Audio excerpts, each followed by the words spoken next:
Hello friends, once again welcome in the world of poetry section.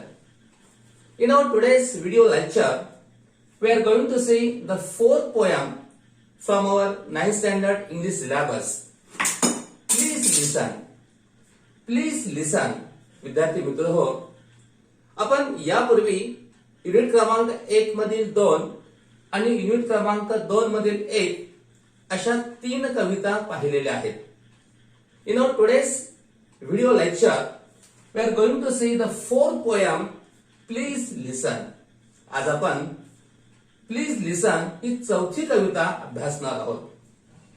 मित्र हो, this poem is composed by an unknown poet. That means we don't know who is the actual poet or the poetess of the particular poem.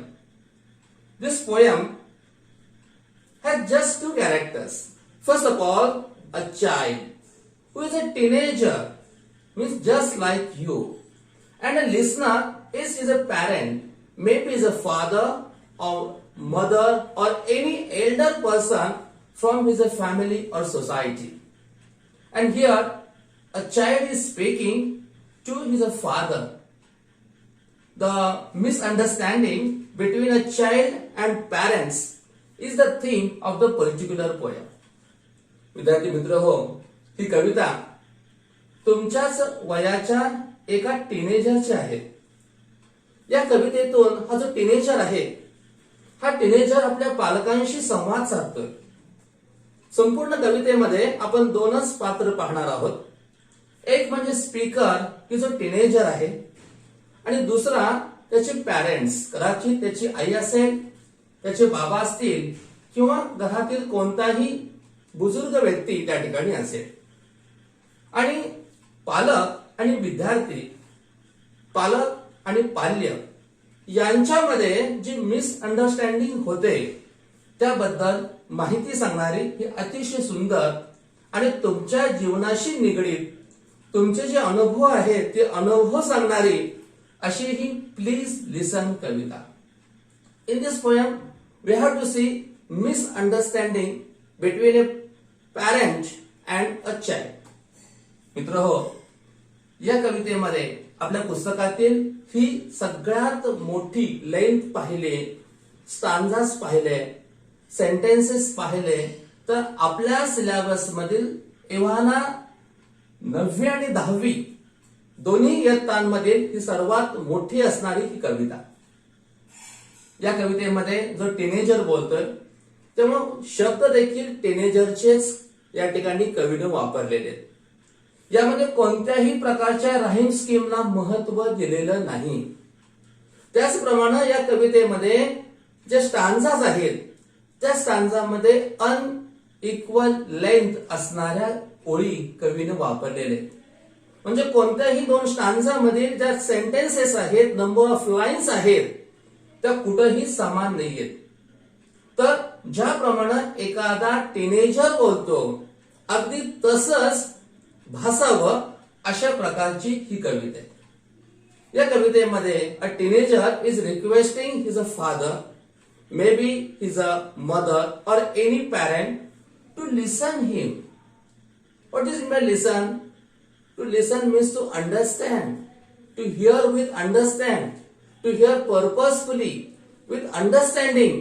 तो आपल्या पालकांना विनंती करतोय की बाबा, आई किंवा जे कोणी असतील, मला तुम्ही समजून घ्या, तुम्ही माझं मी काय म्हणतो ते तुम्ही ऐका. In the whole poem a child is requesting his parents to listen him carefully. But whenever a child is requesting his parents to listen and just listen, that time parent feels that the child is wanting their help, and that is why they are helping, they are trying to solve the problem. Here a child is again and again repeating the same concept that papa, mama, you are not listening what I am telling. I'm just wanting that you should listen what I am telling. मला काय म्हणायचंय हे फक्त तुम्ही समजून घ्या. आणि म्हणून तो शेवटच्या भागामध्ये म्हणतो की कधी कधी मला देव परमेश्वर सुद्धा तुमच्यापेक्षा मोठे वाटतात. Because God never give his own advice. God is mute. Whenever we are speaking with a God, whenever we are having any problem, we are sharing any problem with God, that time God is just listening our problem. He is not advising anything. He is not telling anything. He is just a mute listener. In the same way, here a child is requesting his father, his parent, to listen him, to understand him. In short, misunderstanding between a parent and a child is the central idea of the poem. या कवितेमध्ये एक मुलगा आणि त्याचे पालक यांच्यामध्ये जे misunderstanding होत आहे याचं सुंदर वर्णन या कवितेत एका अनामिक कवीनं मांडलेलं आहे. मित्रहो, ही कविता एका टीनेजरची असल्यामुळं या ठिकाणी कोणत्याही प्रकारच्या राहीम स्कीमला महत्व देण्यात आलेलं नाही. पर्पजफुली त्याचप्रमाणे जे स्टांजा आहेत त्या स्टांजामध्ये असणाऱ्या ज्या सेंटेन्सेस आहेत, ज्या ओळी आहेत, त्या ओळी देखील त्या पद्धतीच्याच त्यांनी वापरलेल्या आहेत. त्यांची लेंथ देखील त्याच प्रमाणची आहे. तर चला आज आपल्याला प्लीज लिसन ही पोयम अभ्यासायची आहे. चला पाहूया. Please listen. This poem is composed by an unknown poet. First stanza. When I ask you to listen to me, here a child is speaking. When I ask you to listen to me and you start giving me advice.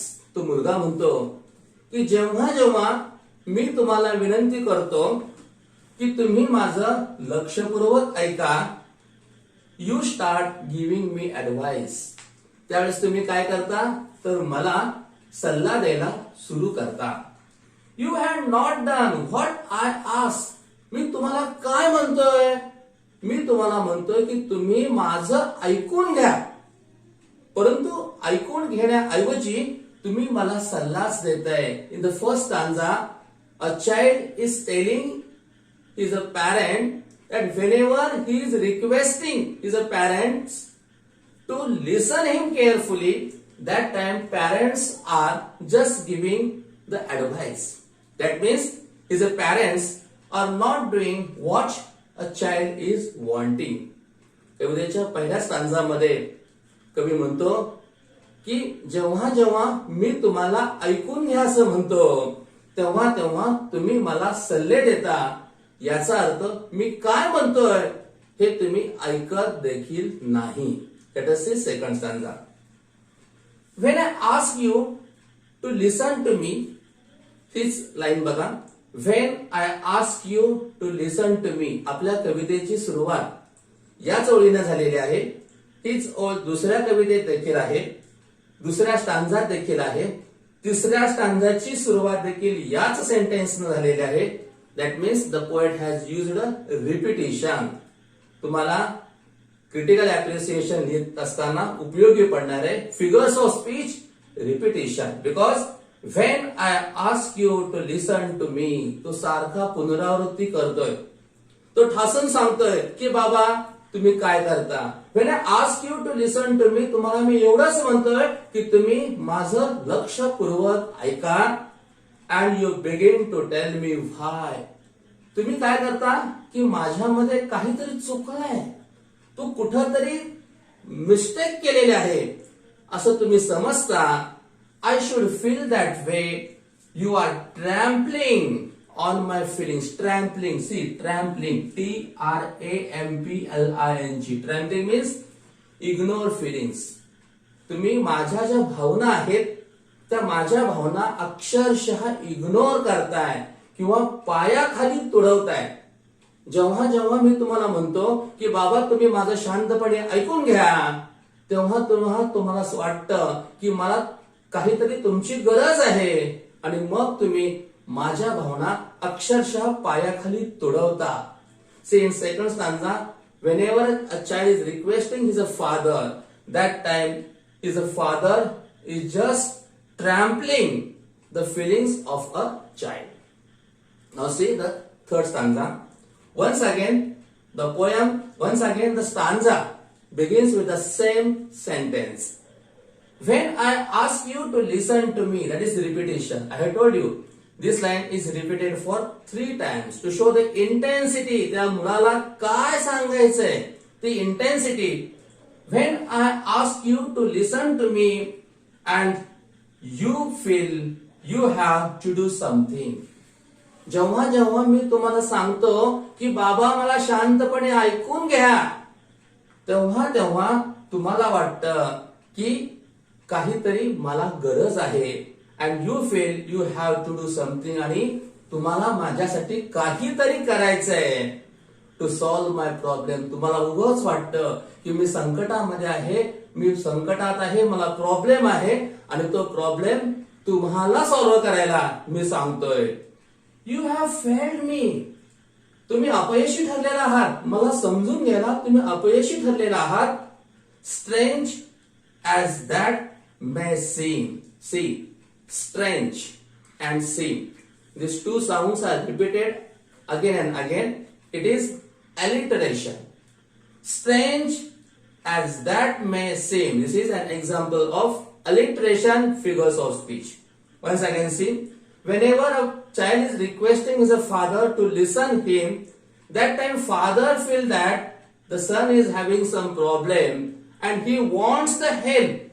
And that is why father is helping the child to solve the problem. Here the child states that you failed. तुम्ही अपयशी ठरलेला आहात.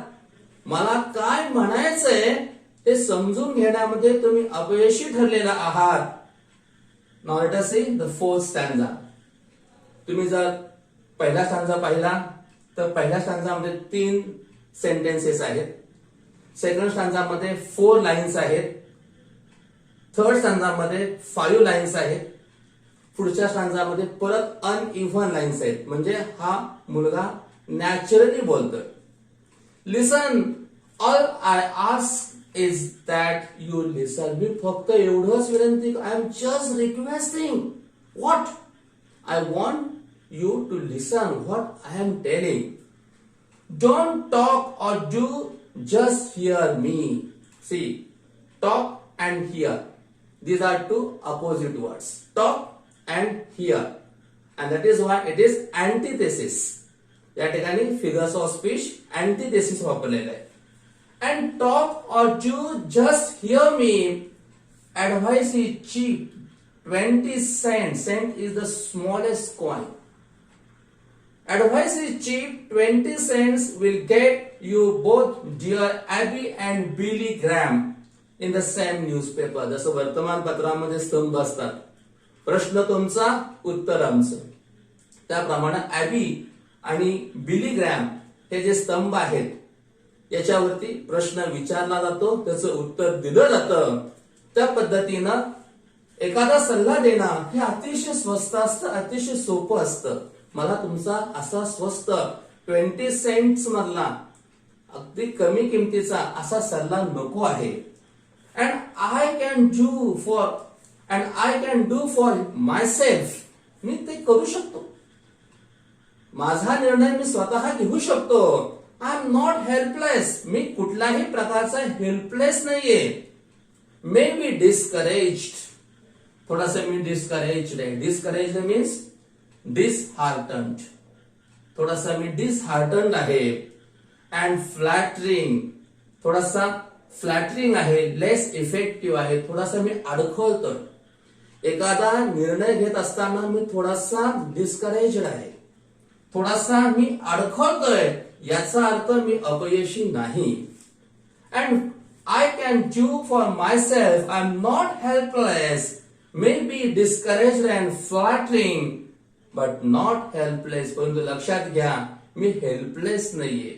हा, सल्ला घेत असताना थोडासा विचार करताना थोडासा मला वेळ लागतोय. एखादा निर्णय घेत असताना थोडस मी अडखळतोय, तरी पण मी हेल्पलेस नाहीये. Let us see the next stanza. When you do something for me, जेव्हा तुम्ही काही गोष्टी माझ्यासाठी करता, that I can, त्या गोष्टी मी करू शकतो. I need to do for myself. You contribute to my fear and inadequacy. पण जेव्हा जेव्हा एखाद्या संकटामध्ये एखादी गोष्ट तुम्ही माझ्यासाठी करता, तेव्हा तेव्हा बाबा मला एक प्रकारची असुरक्षिततेची भीती वाटते. कारण ज्या वेळेस तुम्ही मला मदत करता त्यावेळेस उगाच अनामिक भीती मला वाटते की ही गोष्ट मी करू शकत नव्हतो का. आणि त्यामुळे बाबा फक्त you listen me carefully. Next page. But when you accept as a simple fact, you accept as a simple fact means वस्तुस्थिती स्वीकारणे. एकदा का तुम्ही मला काय म्हणायचंय हे समजून घ्या, मला आहे तसं स्वीकारा.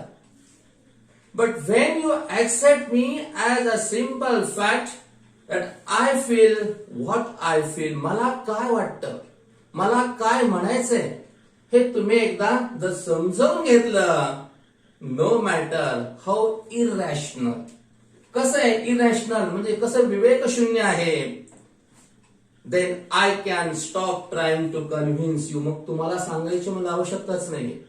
तुम्ही जर एकदा मला समजावून घेतलं तर मला सारखं तुम्हाला कन्व्हिन्स करायची आवश्यकता नाहीये. And get about this business of understanding what is behind this irrational feeling. मी असं विवेकशून्य का वागतो, माझ्या वागण्यातून का चुका होतात हे तुम्हाला सांगण्याची व समजून घेण्याची आवश्यकताच नाहीये जर तुम्ही मला समजून घेतलं तर. And when that is clear the answers are obvious. Obvious means स्पष्ट, obvious means clear. And when that is clear the answers are obvious and I don't need advice. आणि मग मात्र बाबा मला कुठल्याही प्रकारच्या सल्ल्याची आवश्यकता भासणार नाही. Perhaps that is why prayer works sometimes for some people because God is mute. पण कधी कधी मला असं वाटतं बाबा की तुमच्याशी बोलण्यापेक्षा सुद्धा देवापुढं परमेश्वरापुढं केलेली प्रार्थना ही अधिक उपयुक्त ठरते. कारण for some people because God is mute. Mute means not able to speak. कारण परमेश्वर तुमच्याशी कधी बोलत नाही, परमेश्वर कधीही आपल्याला सल्ला देत नाही. आणि त्यामुळे बाबा मला असं वाटतं की कधी कधी माझी प्रार्थना परमेश्वराला केलेली ही अधिक उपयुक्त ठरते. And he doesn't give advice or try to fix things. कारण परमेश्वर कुठल्याही प्रकारचा सल्ला मला देत नाही, त्याचे विचार माझ्यावरती लादत देखील नाही. God just lessons and let's you work. परमेश्वर फक्त एक करतो, शांतपणे जे मी सांगतो ते ऐकून घेतो आणि मला तो काम करू देतो. It out for yourself. आणि माझं काम तो मलाच करू देतो. So please listen and just hear me. आणि म्हणून बाबा फक्त मला तुम्ही ऐका, मला समजून घ्या. And if you want to talk wait a minute. आणि मग जर तुम्हाला मला समजून घेऊन तर तुम्हाला बोलायचं असेल तर तुम्ही थोडंसं थांबा. For your turn and I will listen to you. आणि नक्कीच मी त्यावेळेस तुमचं ऐकून घेईल. ओके, अशा प्रकारे आज आपण ही कविता पाहिलेली आहे. विद्यार्थी मित्र हो, यानंतर आपण या कवितेचं क्रिटिकल अप्रिसिएशन पाहणार आहोत. आपल्याला परीक्षेमध्ये 5 मार्कांसाठी हा क्रिटिकल अप्रिसिएशनचा प्रश्न विचारला जातो. First point title. तुम्हाला टायटलसाठी अर्धा मार्क आहे, मात्र हे टायटल तुम्ही पूर्ण वाक्यामध्ये लिहायचे. लिहायचं कसं? The title of the poem is please listen. The title of the poem is please listen, अर्धा mark. Name of the poet. Name of the poet. The poem is composed by an unknown poet. The poem is composed by an unknown poet. यासाठी अर्धा 1 mark मिळालेला आहे. त्यानंतर rhyme scheme. The poem is composed in a free verse. There is no rhyme scheme. Rhyme scheme साठी 1 mark आहे. ही कविता free व्हर्स मध्ये, यामध्ये कुठल्याही प्रकारची राईम स्कीम कवीनं वापरलेली नाही. The poem is composed in free verse. There is no rhyme scheme. यानंतर फिगर ऑफ स्पीच. आपण पाहिलं की या कवितेमध्ये अँटिथेसिस आहे, रिपिटेशन आहे, त्याचप्रमाणे अलिटरेशन हा देखील फिगर्स ऑफ स्पीच वापरलेला आहे. लिहायचं कसं? Figure of speech number 1 repetition. त्याचप्रमाणे त्याचं एक्झाम्पल देखील आपण लिहिणार आहोत. Repetition. When I ask you to listen to me. Repetition. Second one alliteration.